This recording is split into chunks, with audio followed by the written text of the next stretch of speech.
I was just out here wrestling this freaking hose back into the press, just thinking how glamorous the ski building operation is. The business, it's pretty glamorous actually. It's a lot of like spinning every spare moment, doing little activities like this. This is a fun one. I was kind of putting it off for a couple days because I didn't really want to do it. But now I'm doing it.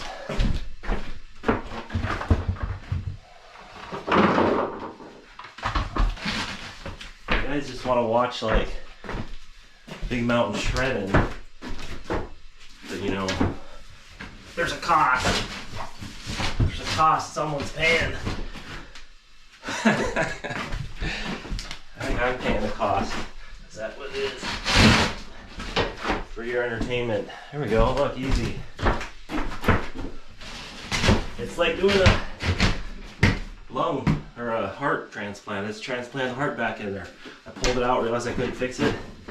Put it back in. Easy.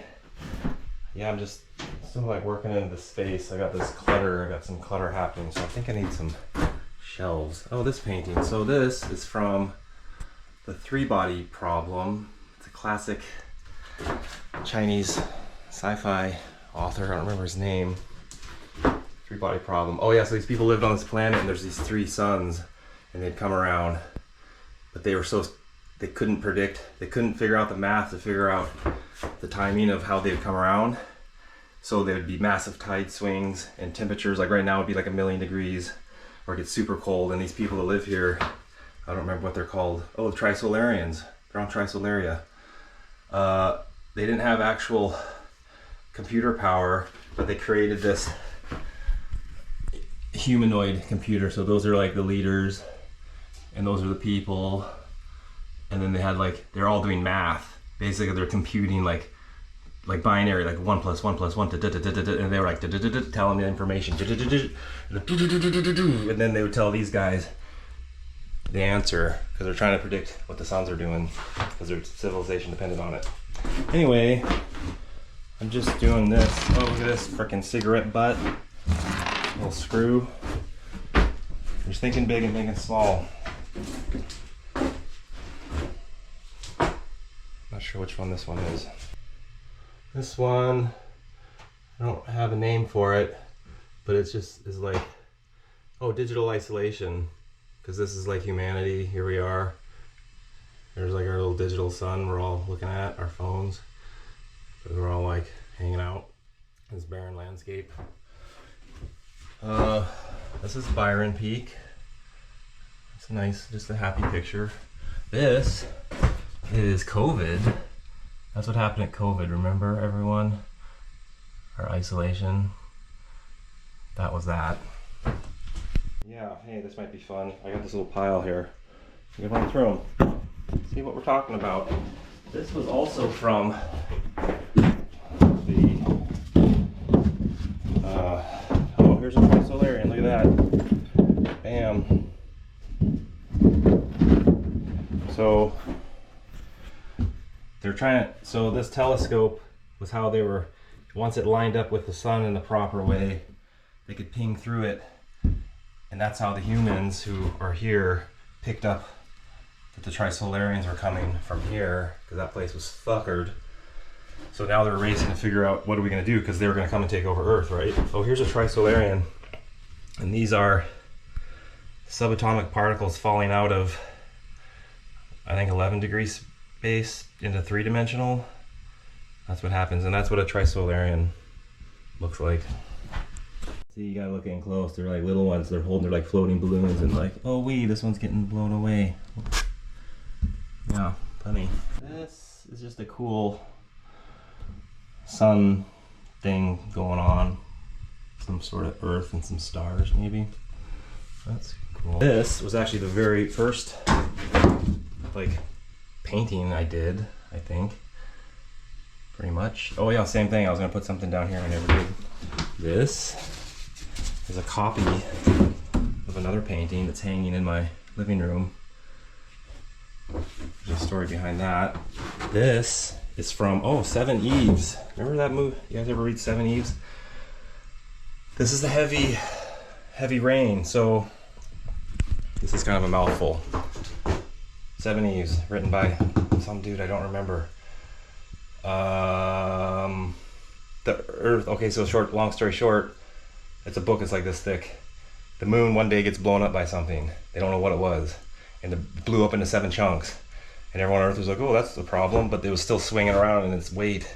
So the oceans were still doing their thing, but gradually, over several weeks, or a couple weeks, it took months, I don't remember, but they calculated, they're like, wait a minute, this stuff's gonna start, the moon chunks are gonna keep running into each other and gain acceleration as they keep bouncing off of each other in the sphere around Earth. They're gonna keep pulverizing and getting hotter and hotter and hotter, but they're eventually gonna fall out of orbit. So there's gonna be a bazillion microparticles of moon dust falling through the horizon, and these physicists calculated when it was gonna happen, and then it was some date, so all of humanity knew it was basically the end of times was coming.